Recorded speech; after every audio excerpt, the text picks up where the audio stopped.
Herkese selamlar dostlar. Bugün qara dəlik videosu gəlir. Bəli, yes.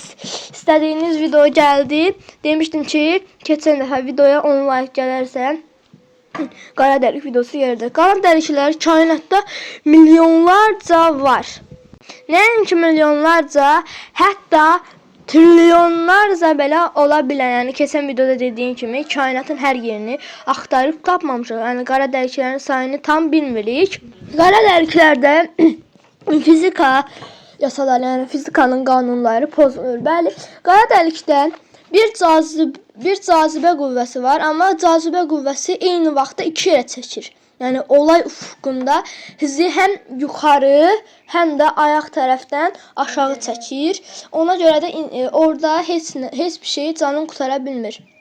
Qara dəliklər böyük bir ulduzun supernova etdikdən sonra, yəni bum partladıqdan sonra ulduzun ölməsi haqqında sizə ayrı video hazırlayacağım. Yəni hansısa bir ulduzun, kainatda ulduzlar sonsuz kimi bir şeydir, yəni sonsuz kimi bir şeydir. Yəni bizim qalətkada milyardlarca ulduz var. Yəni ulduzun partlayıb öləndən sonra ulduzun mərkəzindəki sonsuz sıxlıq nəticəsində ulduz supernova edir və bəzən o supernova edərkən hamısını xaric eləməsə, bütün maddəni, daxilindəki bütün maddəni pul partlayanda xaric eləməsə, sonsuz sıxlıq olsa, o zaman qara dəlik əmələ gəlir. 1618 kimi supernovadan onlar qara dəliklər əmələ gəlmir. Əgər günəşimizin kütləsində bir qara dəlik olsaydı, sizcə çapı nə qədər olardı? Fikirlərinizi videonu dayandırıb yorumlarda yazın.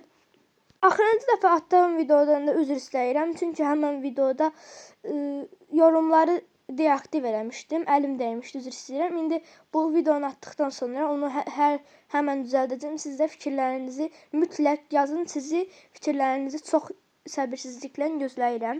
İndi yazdıqsa sualın cavabı 3 kilometr. Bəli, 3 kilometrdir.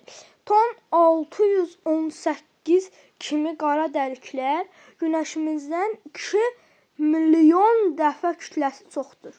Bilirsiniz, 2 milyon dəfə kütləsi çoxdur. Qara dəliklər təkcə kainata ziyan vurmurlar. Yəni hər bir şeyin mənfi və müsbət tərəfi var. Eyni ilə Lütfüzadə dediyi kimi qeyri-səlis məntiq. Dünyaya təkcə ağ və ya təkcə qara tərəfdən yox. Həm ağ, həm də qara tərəfdən baxın. Yəni həm yaxşı, həm də pis tərəfdən baxın. Yəni qara dəliklər də parçaladığı pis mənfi tərəfi odur ki, məsələn, bəzi qalatqaları dağıda bilər, ona o gücə sahibdir.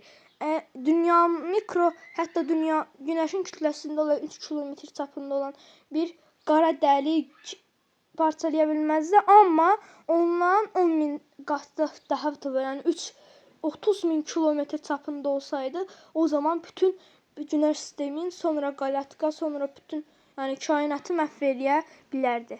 Müsbət tərəfi də odur ki, parçaladığı cismləri kainata yayır və kainatda olan cazibə qüvvələri onları toplayıb böyüyür. Məsələn, günəş yaradılır, günəşin ətrafında planetlər olur, sonra qalatqalar əmələ gəlir, yəni toz buludlarından birləşib hamısı əmələ gəlir. Yəni başqa cür ola bilməz ki.